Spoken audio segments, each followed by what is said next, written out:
Welcome back to another episode of Some Shit About. I am your host, Rubix. We are following up our last episode on the xenomorph of the Alien movies with the Yautja of the Predator series. The Yautja, known colloquially as the Predators or Hunters, are an extraterrestrial species characterized by their hunting of other dangerous species for sport and honor, including humans. The Yautja are a sentient, humanoid race that breathe an atmosphere similar to that of Earth's, but possess a level of technological advancement far in excess of anything available to humans. The predators stalk and kill their prey using a combination of highly advanced technology, such as active camouflage and energy weapons, combined with comparatively primitive traditional weapons, such as blades, spears, and nets. The predators often ritualistically mutilate their prey and usually claim a trophy from their kills. Capable of interstellar travel in starships, the predators have hunted on Earth for centuries and have also had prior contact with the engineers. They have been known to deliberately breed xenomorphs in order to hunt them, often as part of initiation rituals for young predators. Aside from their repeated conflicts with humans, the predators have notably been associated with xenomorph XX121, known to them as Kionde Ameda, hard meat, whom they revere as perhaps the most worthy of all prey. They have been known to breed the creatures from captive queens, employing them in rite of passage trials that serve as an initiation ritual for young hunters, and even artificially seeding planets with xenomorphs to hunt. The Yautja have a code of honor that it expects all members of his species to adhere to on pain of not being seen as a true Yautja, and therefore subject to being destroyed. Therefore, most Yautja are molded around that code, being ruthless but honorable, with the exception of bad bloods. Aggression and arrogance seems to be innate in hunters, especially young males. Predators are bipedal humanoids, physically distinguishable from humans by their greater height, the long hair-like appendages on their heads, nicknamed dreadlocks, their reptilian skin, and their faces, which feature arthropod-like mandibles and no visible nose. The biological purpose of the distinctive mandibles is unclear. Some have proposed that they may be used in reproduction or mating rituals. They may also be a vestigial piece of anatomy, as noted by Lex Woods, who compares it to the human appendix. The Yautja use them to convey emotions. For example, flared mandibles apparently signify anger or surprise. Mandibles clicking together can signify interest or curiosity, and Yautja had even been said to grin with them. Predators have also been known to employ their mandibles as weapons, using them to inflict grievous bite wounds on their opponent.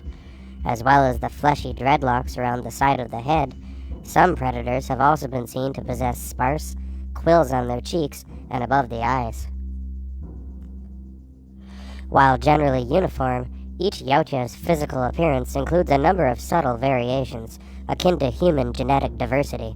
Similarly, while predator heights vary, they are typically over 7 feet tall, although some have been known to grow to 8 feet or even taller.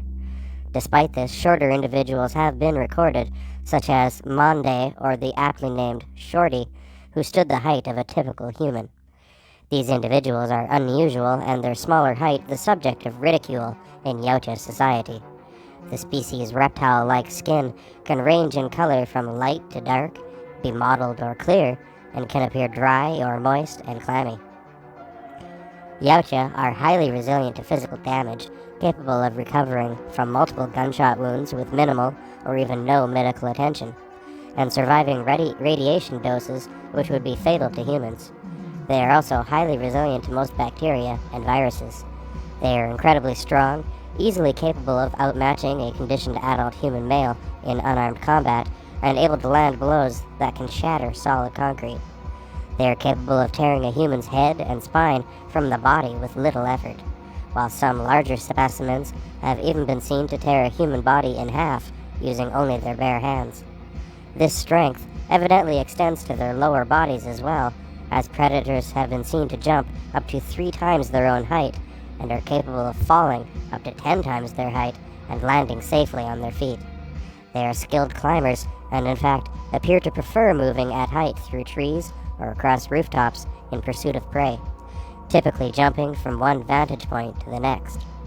Though capable of surviving exposure and in Antarctic temperatures for an extended period of time, it seems as though predators have a preference for hot, equatorial climates. According to Isabella Borgia, Yautja possess superior genetic material compared to humans that, if used correctly, could enhance humanity as a species. The augmentation of Hunter Borgia was one such project carried out in this regard, although the genetic experimentation was not completed before Hunter was slain by the Yautja known as Scarface. Nevertheless, Yautja genes are evidently potent enough that, when one is impregnated with a xenomorph chestburster, the resulting creature adopts more pronounced physical characteristics from its host than might otherwise be expected, such as dreadlocks and mandibles, leading to the distinctive Predalien caste. Their blood is luminescent phosphor green in color and has the capacity to partially neutralize the acidity of xenomorph blood. It has also been known to bestow significant life-giving properties on humans, capable of extending a person's lifespan well beyond what would normally be possible. It is thought Yautja may be cold-blooded, hence their documented affinity for hot, humid conditions and the thermal netting built into their suits. Predators' vision operates mainly in the infrared portion of the electromagnetic spectrum. They can easily detect heat differentials in their surroundings, but are unable to easily distinguish among objects of the same relative temperature. A predator's helmet, or biohelmet, greatly increases its ability to see in a variety of spectrums, ranging from the low infrared to the high ultraviolet, and also filters ambient heat from the area, allowing them to distinguish prey with greater clarity and detail. While they are seemingly capable of breathing Earth's atmosphere, they have been known to use some sort of breathing apparatus in the event of losing their biohelmet. Predators' dietary habits are not clearly established, although the city hunter that stalked Los Angeles was known to visit a slaughterhouse in the city every 2 days to feed on the meat stored there, suggesting a carnivorous or perhaps omnivorous diet. In one instance, a contamination caused by chemical AO3959X.91-15 drove a mutated predator to cannibalize one of the last members of its own hunting squad. While the maximum or typical lifespan of a predator is not known, it is accepted as being well in excess of human lifespans, and it has been implied that predator elders can live for hundreds to thousands of years. One predator, called Calacta, is said to be thousands of years old. He comments that human life hurries as if eager to its end, in comparison to a Yautja's lifespan. Predators possess their own language, both in spoken and written form, the performer of which resembles a series of clicks, roars, snarls, and growls. They also have dialects, which deviate sharply enough from the Yautja common tongue that translators cannot make heads or tails of it. The written language is expressed in a pattern of dashes, not dissimilar in form and function to many Earth-based languages. These written symbols appear on the creature's gauntlet displays, helmets, architecture, and many other services. Predators regularly imitate human speech that they overhear. It is unclear to what degree the Yautja can comprehend this speech, although the creatures at least seem to hold some understanding of the language, as they have been known to repeat phrases at vaguely appropriate times as a form of communication with prey. Older predators, with more experience among humans, have on occasion been known to actually learn to speak English, at least to a limited extent. It has been known for humans and Yautja to successfully communicate using sign language. There is evidence that Yautja can understand the concept of humor. For example, during events on Bouvet Island, the predator Scar deliberately caused a deceased xenomorph to shoot out its inner jaw and startle Lex, and her shock and fear apparently gave Scar some amusement. According to Machiko Noguchi, laughter is universal, even in their species, and the predator equivalent of a belly laugh is the rapid clicking of their tusks. Additionally, as demonstrated by the jungle and city hunters, while individual Yautjas make different sounds, a very common sound emitted by them is a high-pitched, human-like shriek, mainly used while their medikits are addressing their wounds. When given a compliment from a higher authority, similarly ranked Yautja will touch the hair of the complimentee in acknowledgement. Yautja technology is distinctive in many respects, not the least of which is its unusual combination of ornate tribal appearance masking deadly, sophisticated weaponry. However, despite the species' obvious technological prowess, including access to adaptive camouflage and plasma weaponry, traditional ancient weapons such as blades, knives, and spears are still employed widely and apparently considered by the Yautja as being more honorable than advanced technology.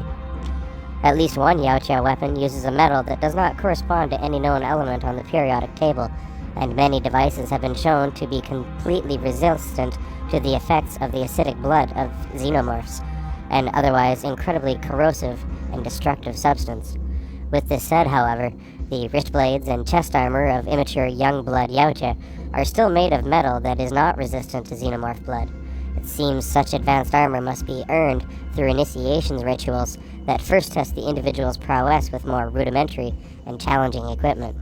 Many of the Yautja's tools make use of thermal imaging to track prey, while some aspects of their technology have been in use for millennia. Individuals of the species will often utilize their own bespoke variation of tried and tested Yautja weapons, constructed from different materials and with varying degrees of tribal or symbolic ornamentation. Yautja culture centers on the ritualistic hunting of other dangerous life forms, and this practice appears to be the foundation of their very society.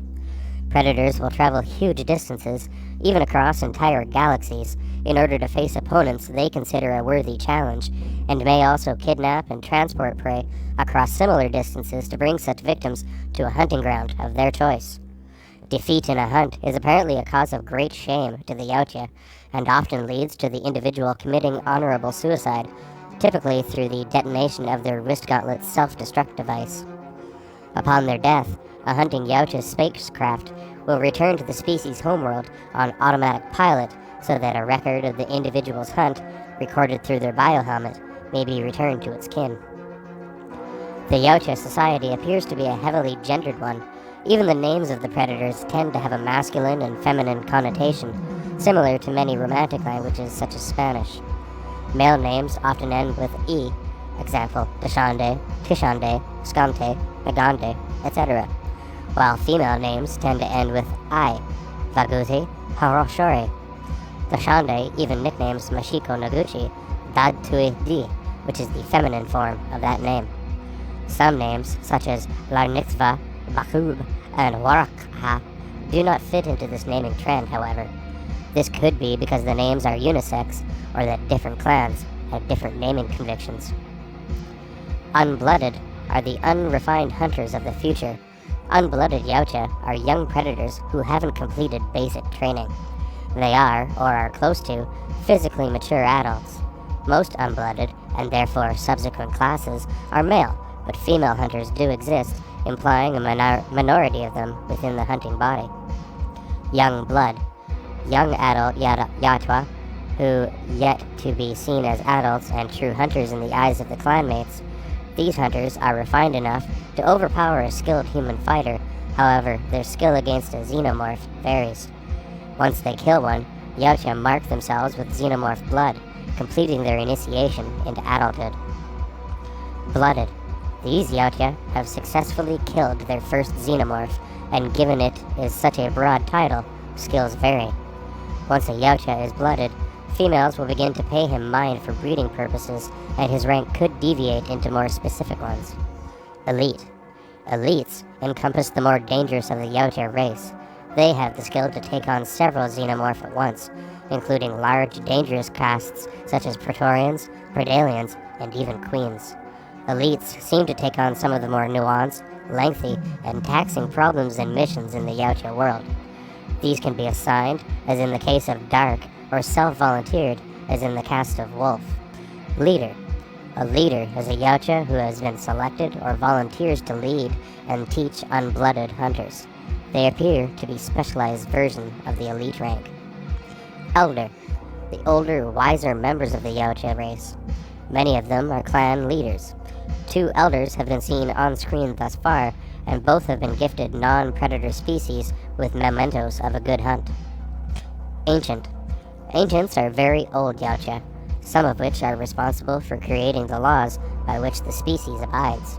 To this end, they use enforcers to put an end to crime, both within and without the species. Matriarch. A matriarch is the female counterpart to a clan leader.